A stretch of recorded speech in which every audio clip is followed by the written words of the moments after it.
भाई ने लिखा है भैया ऐसे ही चापे रहिए ये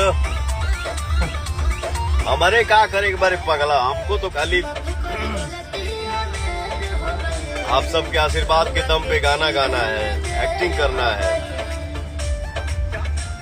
खुश रहना है खुद भी और आप सब भी हमेशा खुश रहे।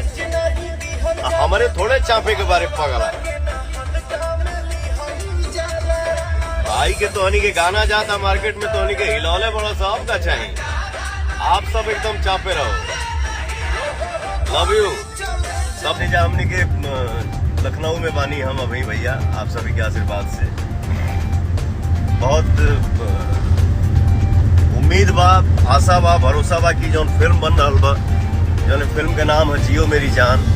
आप सबके पसंद आई। और ये जो कैरेक्टर इस फिल्म में प्ले कर रहा हूँ अब तक जो मैंने नहीं किया है एक्टिंग वो इसमें करने की कोशिश है और भरोसा बा कि आप सब एक जरूर